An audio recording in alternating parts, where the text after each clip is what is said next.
Today, we have an amazing guest for you who's helped hundreds, if not thousands, of companies and is advising, including brands like Jamba Juice, Ford, Massage Envy. These are major big brands with his consulting company. I always think for someone that's willing and interested in continuing to open up company-owned operations, generally speaking, those produce and put more cash in your checking account. That's the reality of it.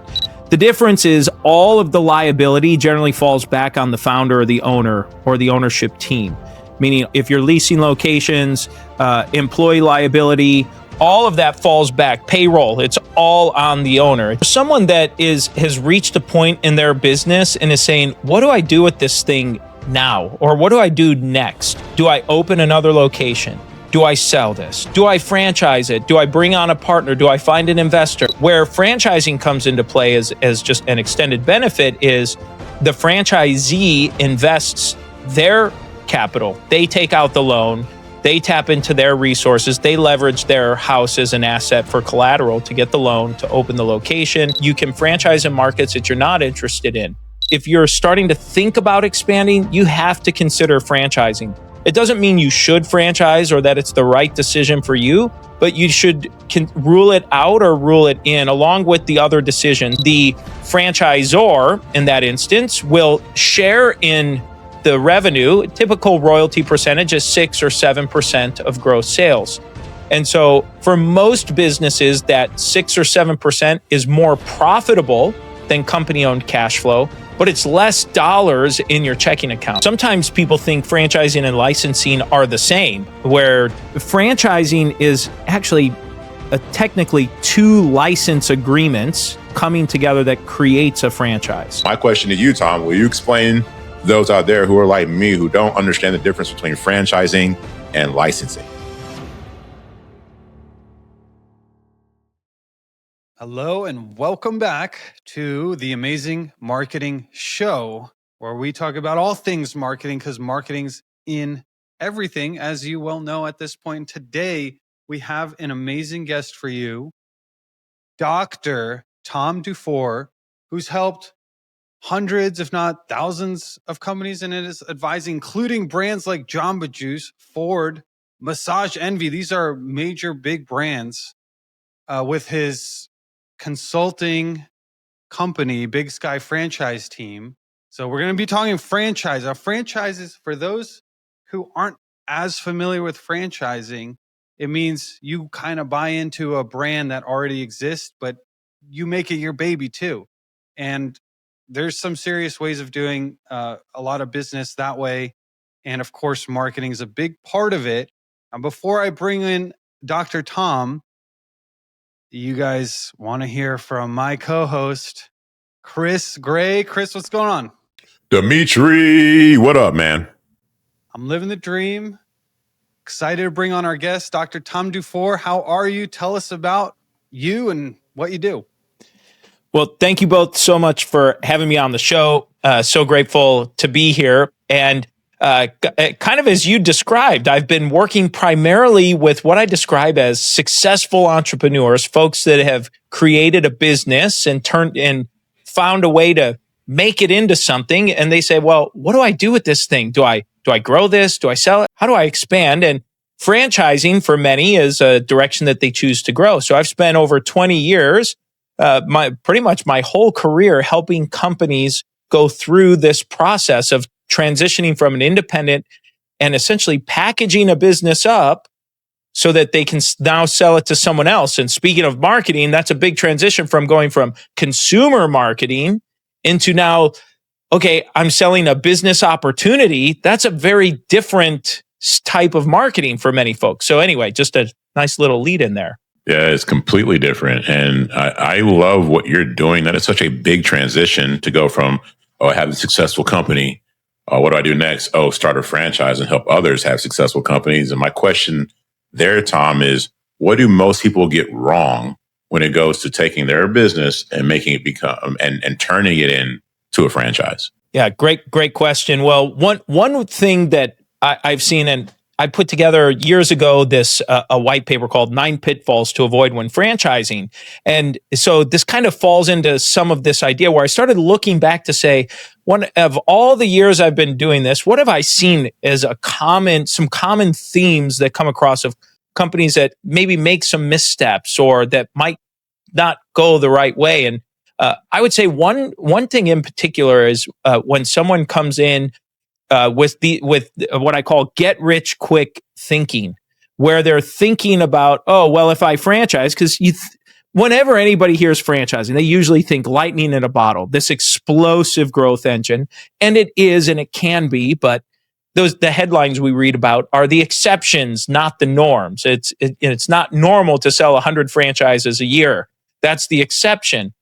And so what I found over the years is if you're coming in with this get rich quick kind of a mindset, franchising, I would recommend not looking somewhere else other than franchising. Franchising takes a while, and you have to be patient. That's one thing that many new franchisors struggle with, is recognizing that you're going, for most owners that franchise their business, and most people who are new to franchising, you're used to selling your product or service. You might have a sale every day, or many a day, or every day, every week, and maybe even every month for a long sale. But in our business, in the franchise world, it could be months between sales. And the average sales cycle today takes just short of 7 months to convert the buyer, or from when the lead comes in until they actually buy the franchise. That's on average. So that means, sure, someone could be 3 months,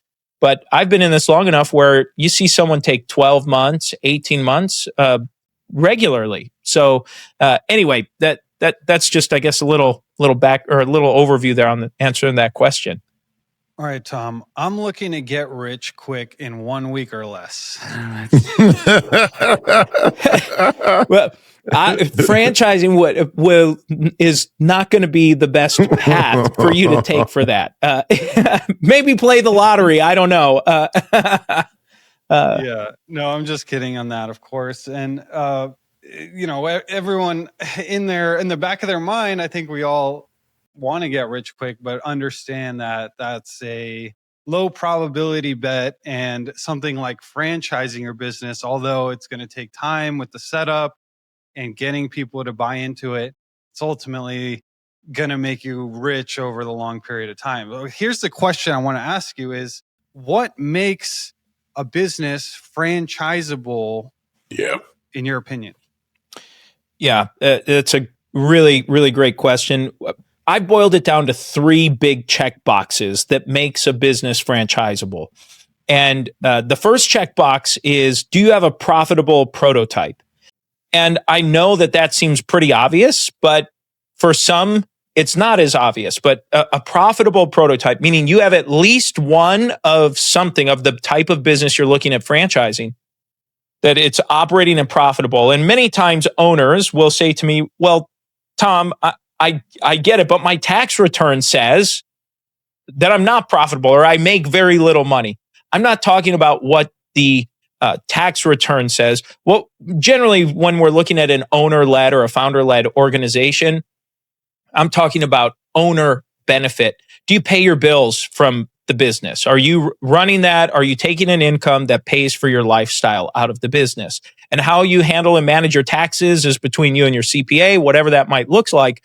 But essentially, can someone then look at that, and if they replicate it, have the same type of opportunity to make that kind of profitability on it? The second piece then is, do you have customers or prospects outside of your market, or outside of at a minimum, we'd like it to be regional, so that you can open or sell enough franchises in an area. Preferably, we want a national potential customer base. So, thinking of, if you own a window tinting business, or if you and you want to franchise that, or a painting business and you want to franchise that, or a restaurant, right? Some of these other kinds of businesses. Are there in general customers that would buy your product or service around the country, and ideally internationally? And then the third box we like to take a look at is, can you train or teach someone how to run and operate the business in a reasonable time period? And for many owners, and I've found that it's not just can you, because most of them can, it's are you willing to, is sometimes how that needs to be restructured. Because when you franchise in today's world, the big buzzword over the last few years has been be a coach. So for people that say, oh, you know how to do something, be a coach, is, buy my training class, how to be a coach and coach people. Well, franchising is essentially a coaching business. You're stepping out of the day-to-day and you're coaching other budding entrepreneurs how to open this business. The difference is you're not constantly hunting for brand new customers to coach. As people come into your system, you're continuing that coaching because you share in the revenue that's generated. So it creates this mutual gain. So those are the three big check boxes we look at. Profitable prototype. Is there a national market? Ideally international. And then the last piece is, can you train someone how to do it? Tom, I enjoy, Dimitri knows this, I enjoy talking to anybody who not only knows their stuff, but enjoys it. And you can tell when they talk. And so it's very clear that Tom knows his stuff and he enjoys it. So I get that vibe from you and I appreciate that. And so I ask you this question, Tom. I have some friends in the franchise world. Shout out to our guys, Eric Van Horn, Scott Duncan. They do well there. And I was on a call with my guy, Scott, not too long ago. And we're talking to a guy about, maybe franchising what he's doing. And they're talking, I'm just kind of listening. Scott's leading the call, Tom, and he brings up franchising or licensing. And that might as well, they were speaking Japanese to me at that point. I'm like, well, what's the difference? So I had to look it up a little bit while I was on the call so I didn't look stupid. But my question to you, Tom, will you explain to those out there who are like me, who don't understand the difference between franchising and licensing? Yeah. So this is a really common confusion point or misconception. Sometimes people think franchising and licensing are the same. Where is it the same? And in short, franchising is actually technically two license agreements coming together that creates a franchise. So it's the license of the brand name, a common trade name that they're going to do business as. So that's number one. Number two is the second license then, that it is the use of a system of operation. And in franchising, it could be a marketing system. It could be a way in which you conduct business. And for most people, myself included, when I think of a franchise, oftentimes you think of a restaurant. So think of a McDonald's or a Jimmy John's, that kind of a deal. Well, there's a system or a process to how they run the day-to-day operation. And so that's that second license. And so when those two pieces are in place with the payment of a fee, upfront or ongoing, that is a franchise. So name, system, fee. When those three things are in place, the more than likely scenario is it's a franchise. There are exceptions, as there are in most things, but most likely it's a franchise. Now, a license, what most people are referring to is a brand license, where they're licensing your brand name or your brand from you, but there's little to no operational control. And so question sometimes where someone's wavering or waffling between do I license, do I franchise, it oftentimes comes down to is how important is the day-to-day management or control of quality that's being produced by that person. If quality control matters to you, chances are licensing's not going to be the direction you want to go. Franchising would be. If you look at it and say, well, I can survive, with below average quality, then licensing might be a fit because there's little control. A great example in today's world of a license compared to a franchise model. The CrossFit gyms, most people are familiar with CrossFit. That is not a franchise. It's a license. And they've been very intentional on how they do that. And so I'm not a CrossFitter, so I can't claim to have that firsthand experience. I've shared that with family and friends that have shared with me. But when you CrossFits, from what I've been told, is you go from one location to the next, the quality varies significantly from one gym to the next. And there's no consistency in terms of proximity, how close they are to each other, or the type of operation they're in. Sometimes they're in a warehouse. Sometimes they're in a karate dojo. Sometimes they're right across the street from each other. And the reason why that is because it's a license, not a franchise. So when you start looking at it as the average franchisee in a franchise system most franchisees are going to be very, very, very similar, which is what we as consumers love about franchising. I can go to a McDonald's or a Jimmy John's or a Holiday Inn anywhere across the country, and it's going to be pretty much the same everywhere I go, versus a license model where the variance and the degree of difference between the locations is going to be more significant in a license operation from a consumer perspective. So I don't know if that helps give a little more detail on that. Absolutely.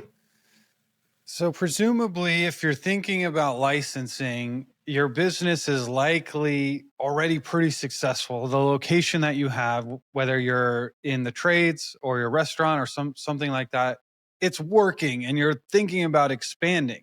Maybe you've already expanded and you have several locations, but at that point, you're deciding, well, do I keep expanding locations and having full control, or do I actually license it and give up some control? And how much money am I going to make less money with new locations because of that?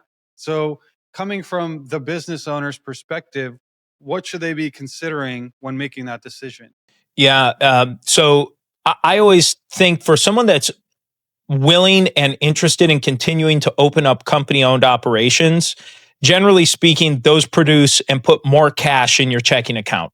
That's the reality of it. The difference is all of the liability generally falls back on the founder or the owner or the ownership team. Meaning, if you're leasing locations, employee liability, all of that falls back. Payroll, it's all on the owner. It's usually single-sourced liability in that instance. Where franchising comes into play as just an extended benefit is the franchisee invests their capital. They take out the loan. They tap into their resources. They leverage their house as an asset for collateral to get the loan to open the location. And then that franchisee is responsible as well for managing the location, running the day-to-day, making payroll, and so on. And then the franchisor, in that instance, will share in the revenue. Typical royalty percentage is 6 or 7% of gross sales. And so for most businesses, that 6 or 7% is more profitable than company-owned cash flow, but it's less dollars in your checking account. Right? I mean, for simple math, if you think of it, you're going to need somewhere between 15 and 20 franchises to equal what one operating location would in terms of gross sales. For when you think of that by comparison, but the profitability is going to be significantly greater. Most, especially new franchise systems, will oftentimes see a profit margin in excess of 50% as they're launching. But the dollars are fewer, fewer dollars compared to company owned. I'm not an all or nothing kind of a person when it comes to expansion. So to the person that's considering company owned locations, if you like it and want to do it, keep doing it. If you've got a system that's working, and sometimes franchising is added into that as a complementary strategy, not the primary.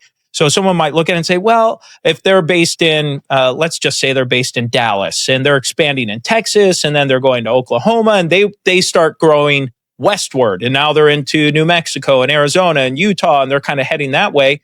And maybe the Eastern Seaboard's not as important. Well, at least right now, that might be an opportunity where maybe franchising comes into play. You can franchise in markets that you're not interested in.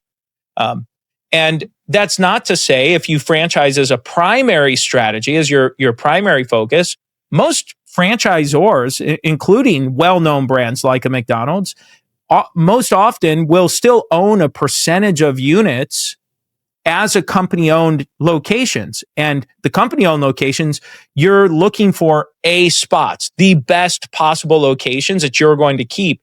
And then you franchise maybe these secondary or tertiary markets or areas as a way to complement growth. Because in the end, franchising becomes a saturation game.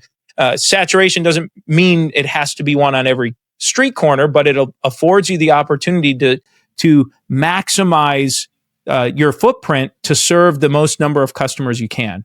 Tom, our agency works with a lot of local businesses. That's where we're heavy on, and we've seen some. Let's say a plumber. We've seen a guy go from 1 truck to 3 trucks to 1 location to 2 locations to 3 locations, and obviously he or she, whatever the operation they have, is starting to work.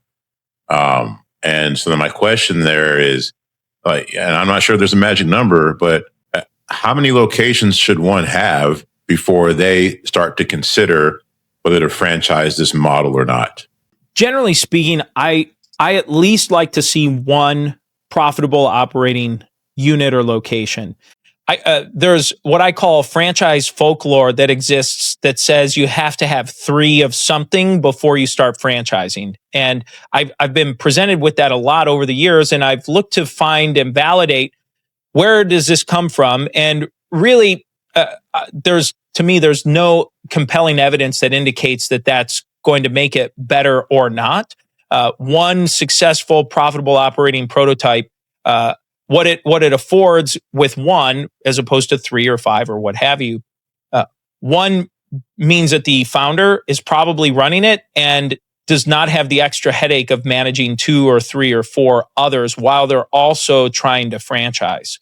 Now, the idea behind having more than 1 is that the founder gets familiar with the idea of scaling, with the idea of systems, with the idea of managing processes and managing all of that. But the skill set for a franchisor is a little bit different than company-owned locations.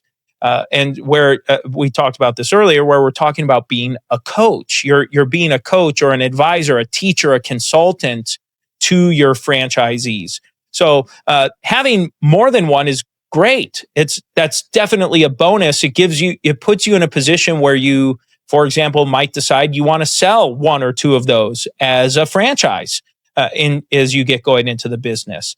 So at least 1, and then if you have more than 1, I consider that a bonus. Tom, you've consulted with massive brands that are franchising, like Jamba Juice, Ford.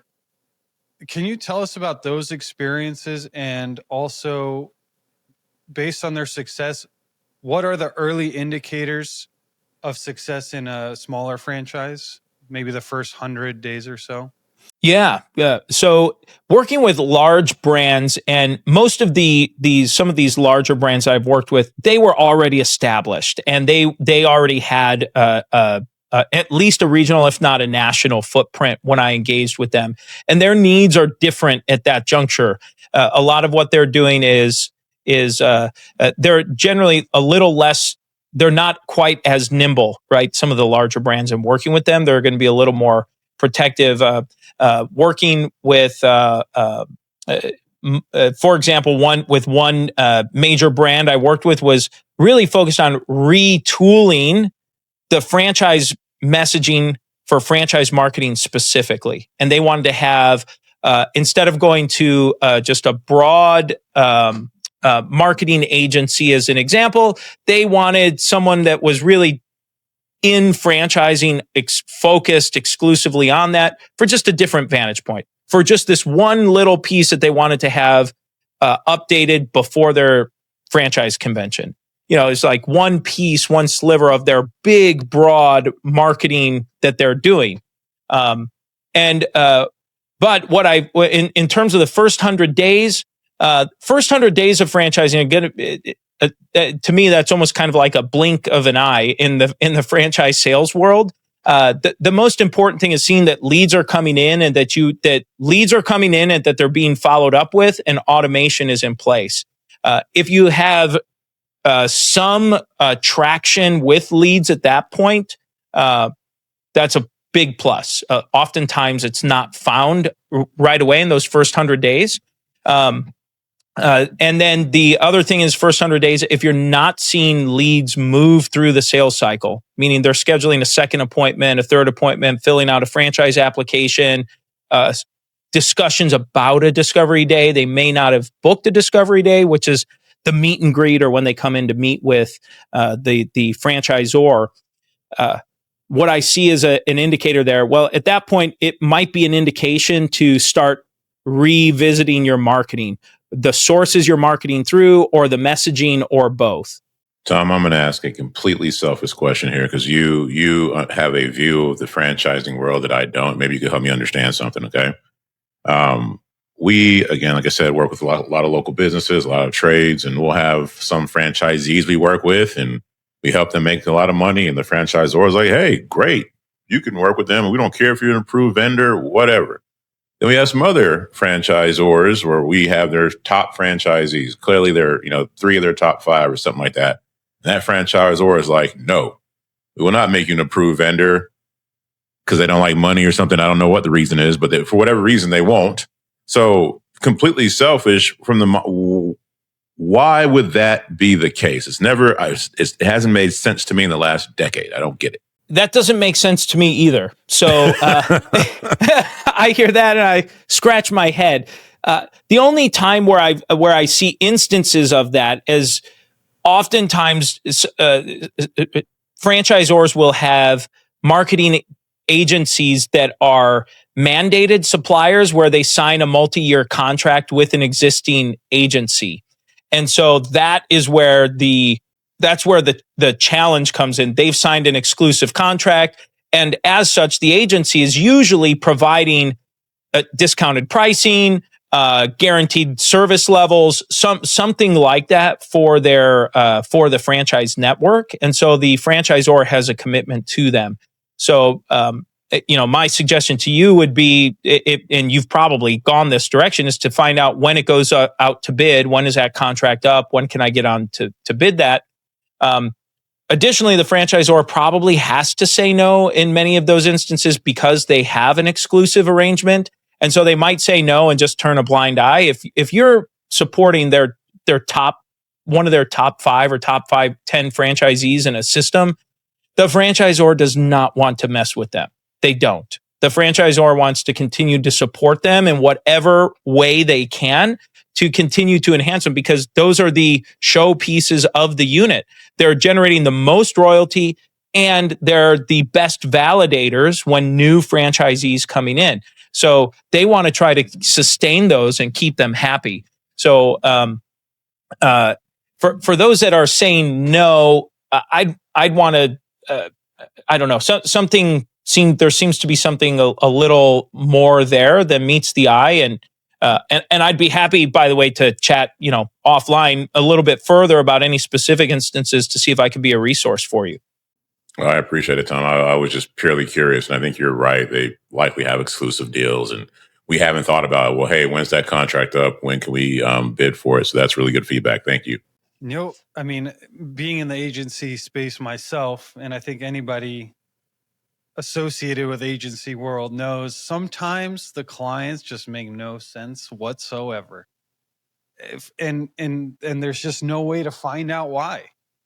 And it is what it is. But yeah, hopefully that works.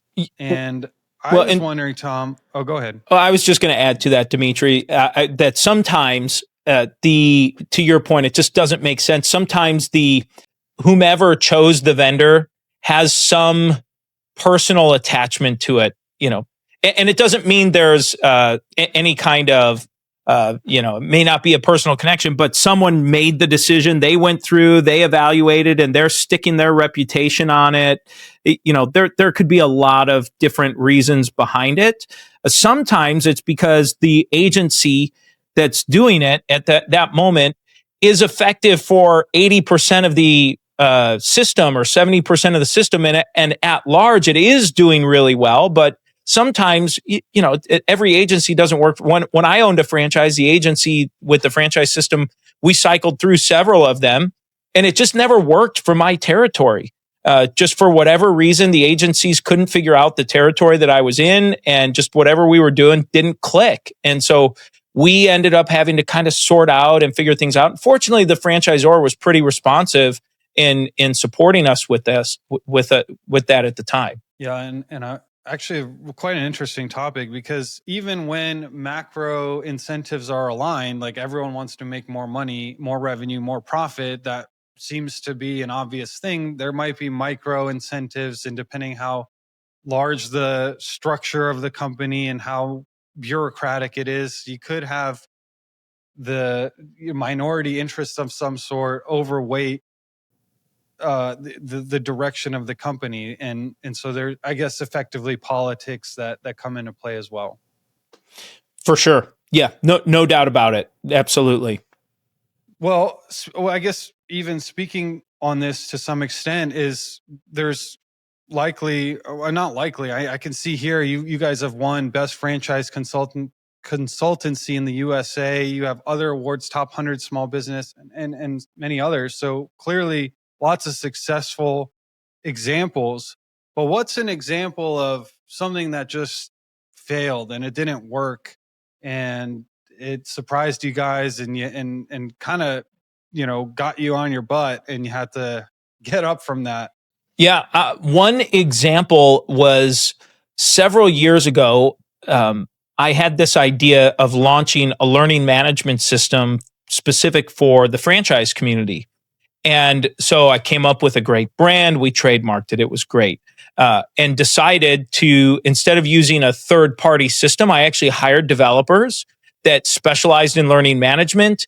And they had custom built this learning management tool. And I bought an instance of their database and hired them as consultants to maintain the database for us. So now we have our whole thing. So I'm in there, we're filming content, and we're producing some phenomenal content on site selection and supporting your franchisees with territory and training, all of these different things. And we're recording and putting it together. And so we add that in and we get it going and we launch, and it might as well have been crickets. There was literally no response. I think I had one send, I may be interested. And so we kept going and we kept pushing through that. And we said, okay, so we kept marketing, targeting to existing customers, potential customers, people in the franchise space who maybe even want to white label their own, and said, we customize, this is specific for franchising. We understand it. And literally the thing flopped. We had no users, not even within our own customer base. So the big lesson learned was we never really took the time to give it to try it out with a very small scale, with a few customers that we know might be interested or at least willing enough to give us feedback, honest feedback, that they don't like it or they'll never use it or whatever that might have been. So that was a big lesson learned, several years effort and resources, time and money spent on that. Another question here, Tom, and this is more of a personal question. We'll go to these business events or whatever, and you get to talking to people, and it's a classical, what do you do, blah, blah, blah, those types of things. And there's always, or there's from time to time, somebody will ask you a question or say they do something that lights me up. So like, Dimitri, I didn't know if you knew, but I do jiu-jitsu. I don't know if you know that, Dimitri, but yeah. Anyway, so my point of that, Tom, is if I go to an event and a guy starts talking to jiu-jitsu, it's automatically lights me up. We're in a different conversation. You're automatically a brother or whatever. So what is that for Tom? When you're at an event and somebody says, I'm into this, and it lights you up and it had nothing to do with business, what is that? For me at this stage of my life is probably youth coaching. So coaching youth sports. So I've been coaching my boys' baseball teams since I think the youngest was 4. They start mini hitters. It's kind of T-ball, and it's really just kind of herding cats with them, just kind of getting them to run around the bases and stuff. Starting all the way from there, so that's about 8 years now, I guess, as I think about it. And I've coached this spring. It'll be I think it'll be 20. I'll hit 20 teams I've coached, and so that definitely lights me up when to start just sharing in the joy with that. It's all volunteer, right? Most of these are parent volunteers. At the rec program, especially if you're doing rec ball or any kind of recreation where everybody makes the team. So you're going to have some, a third of the kids are really great, a third are in the middle, and the third are, maybe this is their first time or they're just kind of figuring it out. And so you're trying to wrangle all these kids and get them to play together and try to be competitive for the season. Tom, that takes a lot of time. It's volunteer. It takes a lot of. We were just talking in the green room prior to this. Your whole weekend is going to be evaluating kids, and so what is it? What is it about that lights you up to where you're putting so much time and effort into it with not getting anything financially for it? Yeah. It's certainly trying to get some time with the kids with whatever they're interested in. Awesome. I happen to love baseball, but that's not why they play. They enjoy it, so it's great. I happen to like baseball as well, but when they played all the other sports they did, it didn't matter. But the other thing is it's an opportunity to give back to your to give back to the community and to give back to some of these families where I know some other mom or dad they're doing the same thing with the PTO or with some, my daughter's in the band program, and actually all three of the kids are in the band programs. There are other volunteers that are contributing and supporting back. So this is one way that I can do that as well. And I'm the type of coach that likes to use the sport as a way to teach life lessons. And most of the time, the kids don't remember what place they finished, whether it was first or last place. I don't even remember most years. And so it's really teaching them how can they apply these principles to their life and to school, because the reality of any of them going pro is very, very slim. But going professional in some profession is very likely. And so how can we help them develop that character, to be a good character, a good teammate as they go through this? Yeah. We're all trying to go pro in life, just life. That's great though, Tom. I just, random question on this topic is, how are the parents these days? Are they all like, hey, how come my kid's not playing still?